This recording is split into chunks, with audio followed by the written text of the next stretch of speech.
வணக்கம். இன்றைக்கி நம்ம பார்க்க போகிற சமையல் ஒரு சுகர் பேஷண்ட்லாம் சாப்பிட்ற மாதிரி ஒரு அருமையான சிறுதானியத்தில் ஒரு பருப்பு கிச்சடி எப்படி செய்யலாங்கிறத பார்க்கலாம். இது வந்து நீங்கள் எப்போ வேணாலும் எடுத்துக்கலாம். லஞ்சுக்கு எடுத்துக்கலாம், நைட்டுக்கு எடுத்துக்கலாம். ரொம்பவும் ஹெல்த்தியாக இருக்கும்.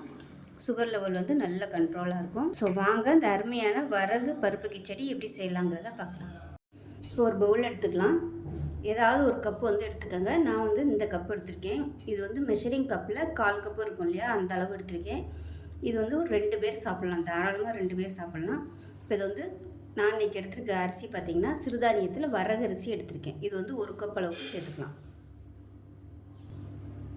இப்போ இதில் 1/2 கப் அளவுக்கு பாசிப்பருப்பு எடுத்திருக்கேன். பாசிப்பருப்பை சேர்த்துக்கலாம். 1/4 கப் அளவுக்கு துவரம் பருப்பு சேர்த்துக்கலாம். 1/4 கப் அளவுக்கு மசூர் தால் எடுத்துக்கலாம். இது கிடச்சிச்சின்னா யூஸ் பண்ணிக்கோங்க. டிபார்ட்மெண்ட் ஸ்டோரில் வந்து மசூர் தால்னு கேட்டிங்கனாலே கிடைக்கும். கிடைச்சா யூஸ் பண்ணுங்கள். இல்லைன்னா இதுக்கு பதிலாக நீங்கள் 1/2 கப்பாக துவரம் பருப்பு எடுத்துக்கலாம். இப்போ இதையும் சேர்த்துக்கலாம்.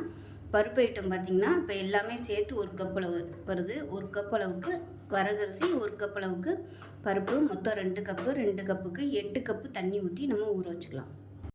இப்போ இதை நல்லா 2-3 தடவை கழுவி எடுத்துக்கலாம்.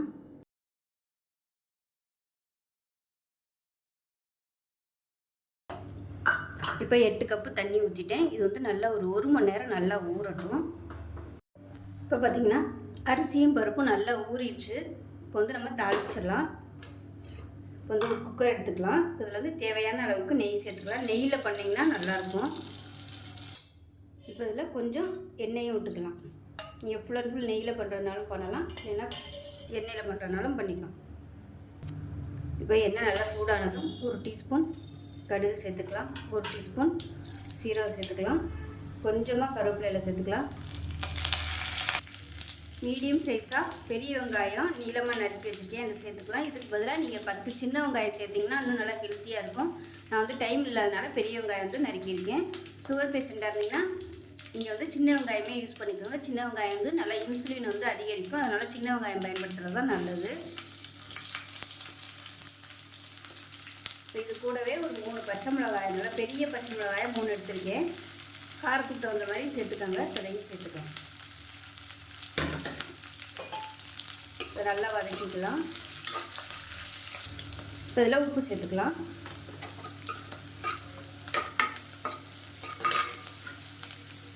இப்போ இதில் பூண்டு வந்து நச்சு வச்சதை சேர்த்துக்கலாம். அது ஒரு 3 பல் பூண்டு வந்து நச்சு வச்சுருக்கேன். இதுக்கு பதிலாக நீங்கள் இஞ்சி பூண்டு பேஸ்ட் இருந்தாலும் யூஸ் பண்ணிக்கோங்க, நல்ல ஃப்ளேவராக இருக்கும்.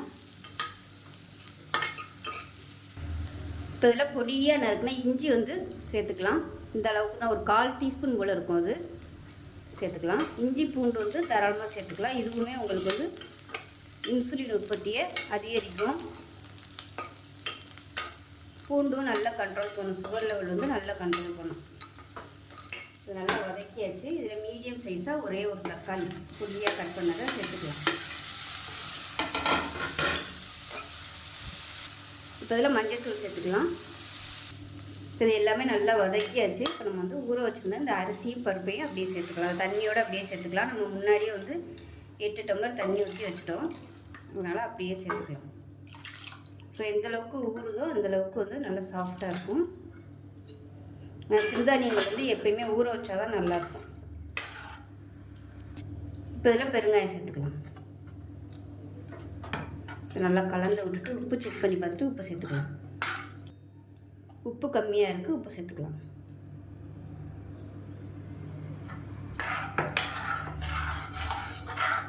இது நல்லா கலந்தாச்சு. இப்போ மேலாப்பில் கொத்தமல்லியில் சேர்த்துக்கலாம். இதில் வந்து நீங்கள் என்ன ஹெல்த்தியாக வேணும்னு நினச்சிங்கன்னா முருங்கைக்கீரை வந்து சேர்த்துக்கலாம். சேர்த்திங்கன்னா இன்னுமே நல்லாயிருக்கும். இதில் காய்கறிகள் சேர்க்குறதுனாலும் சேர்த்துக்கலாம். பட்டாணி, காலிஃப்ளவரு, அப்புறம் சொரக்காய், சவுச்சவு, இந்த மாதிரி காய்கறிகள் வந்து சேர்த்துக்கோங்க. கத்திரிக்காய் சேர்க்கலாம், முருங்கைக்காய் சேர்க்கலாம். நான் வந்து இன்றைக்கி ப்ளைனாக தான் பண்ணியிருக்கேன். இப்போ வந்து மூடி வச்சுக்கலாம். மூடி வச்சுட்டு நல்லா ஒரு 5 விசில் விட்டுட்டு ஸ்டீம் போனதுக்கப்புறம் பார்க்கலாம். இப்போ 5 விசில் விட்டு ஸ்டீம்லாம் போனதுக்கப்புறம் ஓப்பன் பண்ணியிருக்கேன். இந்த அளவுக்கு தான் இருக்கும்.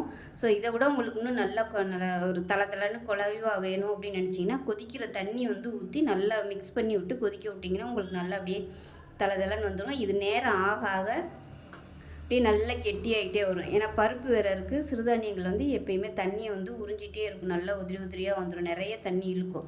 அதனால் தேவைப்பட்டால் நீங்கள் தண்ணி ஊற்றி நல்லா கொதிக்க விட்டுக்கோங்க. இது தாராளமாக 2 பேர் சாப்பிட்லாம். ஒரு ஆளாக இருந்தீங்கன்னா லஞ்சுக்கு சாப்பிட்டுட்டு நைட்டுக்கும் கூட நீங்கள் இதை எடுத்துக்கலாம். இது வந்து நிறையவும் சாப்பிட முடியாது. பருப்பு இருக்கிறதுனால கொஞ்சம் தான் சாப்பிட முடியும். இதோட சைடிஷாக நீங்கள் ஒரு முட்டை இல்லை ஏதாவது ஒரு வறுவல் கூட வச்சு சாப்பிடலாம். அருமையான ரெசிபி செஞ்சு பாருங்கள். செஞ்சு பார்த்துட்டு எப்படி வந்துச்சுங்கிறத சொல்லுங்கள். வீடியோ பிடிச்சிச்சுன்னா லைக் பண்ணுங்கள், கமெண்ட் பண்ணுங்கள், சேனலை சப்ஸ்கிரைப் பண்ணுங்கள், பக்கத்தில் உள்ள பெல் பட்டனையும் ப்ரெஸ் பண்ணுங்கள். நன்றி.